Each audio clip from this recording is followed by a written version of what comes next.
Olá, meus amigos, sejam todos muito bem-vindos ao canal Politizando. Eu sou o William Jacob e nesse vídeo vou trazer aqui informações sobre uma pesquisa que foi encomendada por aliados de Bolsonaro e que alarmaram o Planalto. Mas antes de trazer detalhes sobre isso, eu quero pedir a sua ajuda para que se inscreva no canal, ative as notificações.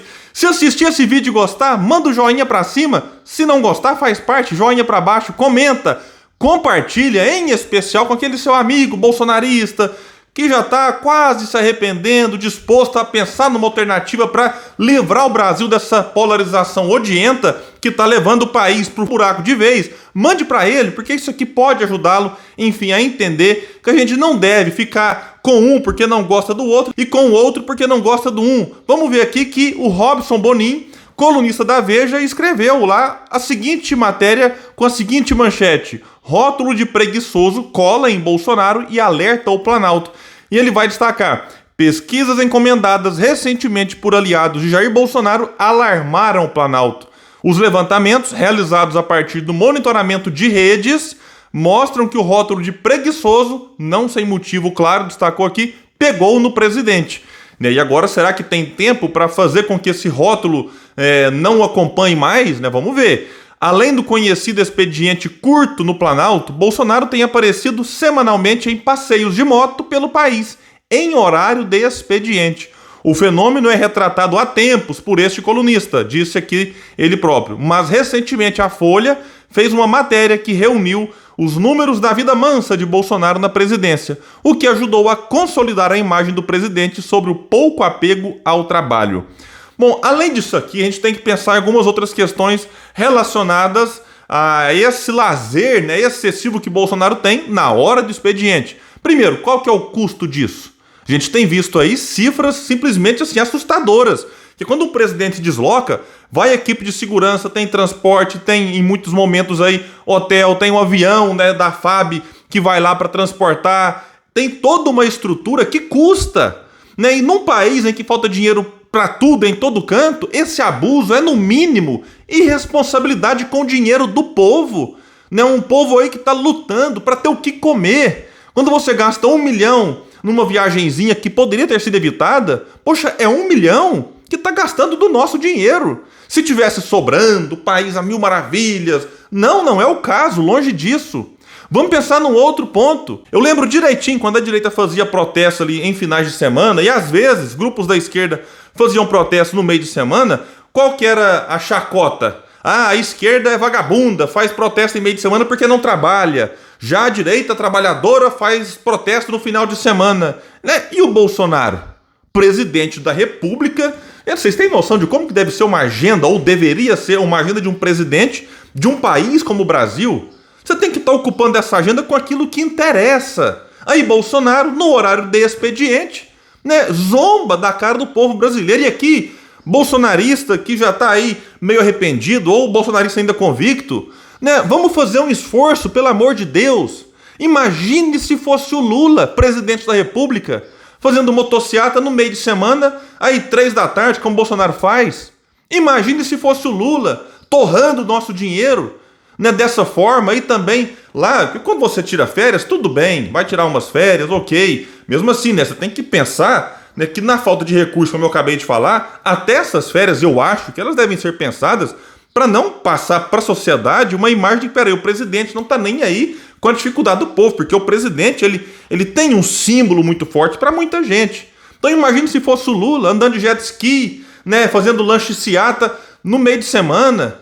É um negócio realmente impressionante. Imagina se fosse o Ciro, com dinheiro público, torrando dinheiro como o Bolsonaro torra, dessa forma. Que se fosse o torrando, viajando, para encontrar com o presidente de um outro país, para conversar com os governadores. Opa, peraí, Bolsonaro foi lá no estado reunir com o governador para ver a situação daquele estado. Isso faz parte, também é custo, também tem dinheiro ali envolvido. Mas peraí, é algo pensando em trazer benefícios para a população daquele estado, do nosso país. Tudo bem. Porque a atividade presidencial, sim, ela tem custos ali envolvidos nela. Mas daí, a motociata, a questão toda a gente sabe. Bolsonaro, desde que assumiu, está em campanha. Ele só pensa na reeleição que ele era contra. Vamos lembrar mais disso aqui, porque ninguém se lembra, parece. Falava mal da reeleição, que é um absurdo, não sei o quê. Como ele falava mal do preço dos combustíveis antes de ser eleito. Depois que ele foi eleito, aí ele muda presidente, conversa aqui, reclama dali, mas o que só ele podia fazer, ele não faz, que é, né, convocar, pressionar o Conselho da Petrobras para que reúna ali os diretores, em que o governo tem a maioria dos votos necessários para mudar essa política. Mas ele não muda, mas do discurso é alguém que parece, para os seus apoiadores, que está se esforçando. Não está. Né? Já tá e vai para o 4º ano, né, de governo, e essa política tá desde que ele começou, ela vem do governo Temer. Então a gente tem que entender que Bolsonaro está na presidência, primeiro, não caiu lá de paraquedas. Foi uma resposta do povo por conta da insatisfação com os erros e contradições do PT no poder.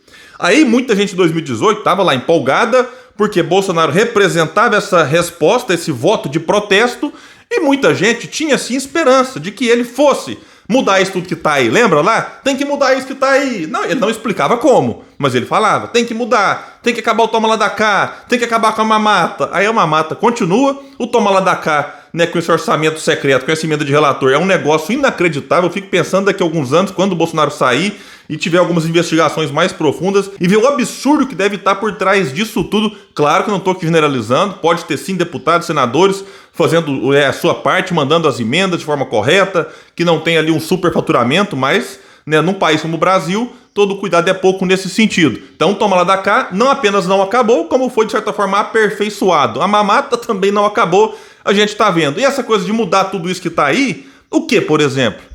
Eu peguei só o exemplo aqui do preço de combustível, não mudou, está aí rendido. Você pega essa questão dos juros, né? Os juros, num momento aí, realmente, na taxa Selic, até que esses juros ficaram bem mais baixos do que se tinha antes, mas, né, já está aí de novo, quase 13%, voltando justamente ao que era com a Dilma. Desemprego, aí cai um pouquinho, aumenta um pouquinho, porque não se muda a estrutura. Isso que está aí, que ele tinha que ter enfrentado, é a estrutura, ou o sistema, como ele gostava de falar, que não foi modificado. E aí, diante disso tudo, diante da decepção de muitos, eu converso com bolsonaristas, e aqui na minha cidade, eu sou de Uberlândia, Bolsonaro teve praticamente 70% dos votos, eles já não conseguem mais argumentar tanto quanto antes. Eles já começam a reconhecer que Bolsonaro, puxa, perdeu uma oportunidade de ouro. Imagina isso, meus amigos. Né? Quem veio aqui que é bolsonarista ainda, é tão difícil ser eleito presidente da República. Bolsonaro teve a chance, vai para o 4º ano. E não mudou essa estrutura perversa que vem sendo replicada governo após governo, entra de esquerda, centro-esquerda, de direita, de centro, e ela vem sendo replicada e o nosso povo é que vai sofrendo com isso. Né? Não é possível, né? Que não dá para simplesmente fazer igual os petistas faziam com a Dilma, porque a Dilma derrubou a economia do país, e eu ia conversar com petistas, amigos meus, como tento conversar ainda hoje, a desculpa é sempre, não, tadinha, né? Porque o problema foi o Cunha, o problema foi o Temer, o problema foi o cenário externo, é igual o bolsonarista. Eu vou conversar com alguns agora. Não, é porque, né, o STF... O que o STF tem de mais? Ah, cometeu alguns excessos aqui e ali, mas em que ponto o STF impediu o governo, por exemplo, de mudar o preço do combustível? A política de preço, na verdade. Em qual ponto o STF impediu o governo de mudar essa política econômica? Não tem. Tem um ponto ou outro que é criticável, ok, eu também vejo que o STF comete excessos, mas não é a causa da tragédia do governo Bolsonaro. Ah, não, é o Congresso. Não é. Né? O Lira, presidente da Câmara, é o homem de Bolsonaro.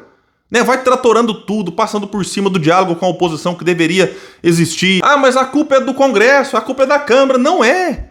Quando você tinha lá o Maia, os bolsonaristas pegavam no pé do Maia. O Maia saiu, entrou o Lira, e o Lira vai tratorando tudo, não dialoga da forma que deveria dialogar com a oposição. É o homem de Bolsonaro lá, Ciro Nogueira, né, na Casa Civil. Então a relação com o Congresso hoje é bastante harmoniosa para o governo. Vai aprovando tudo que o governo quer. Então a culpa não é da Câmara. Então é importante compreender que um presidente da República, ele ocupa ali uma função importantíssima. E quando se vê Bolsonaro, por exemplo, gastando esse tempo precioso de um presidente da República, andando de jet ski no horário de expediente, fazendo lanche-seata, fazendo motociata, além daquilo que eu falei de gastar dinheiro público com isso, que na minha opinião, diante do momento grave é desnecessário, né, ele simplesmente vai passando para a sociedade que parece não está tão preocupado com as questões importantes. Então, é isso que a pesquisa que foi encomendada por aliados de Bolsonaro, não é por aliados do Lula, nem do Ciro, nem do Janones, nem da Tebet, aliados de Bolsonaro, né, descobriram, e aí essa imagem que realmente está colando preocupa, porque será que tem tempo, né, de nos próximos 4 meses mudar essa imagem, de Bolsonaro agora passar a imagem de um homem que trabalha? Vamos ter que ver. Ainda talvez agora, com esses dados em mãos, eles tentem criar ali alguma estratégia para mudar isso. Não sei se vai dar tempo, a gente vai ter que aguardar. De todo jeito, eu acho que essa pesquisa mostra algo importante. E se alertou o Planalto, vamos ver se vai ter algum tipo de resposta para desfazer essa imagem captada. Pessoal, então é isso, eu fico por aqui e até o próximo vídeo no canal Politizando. Valeu!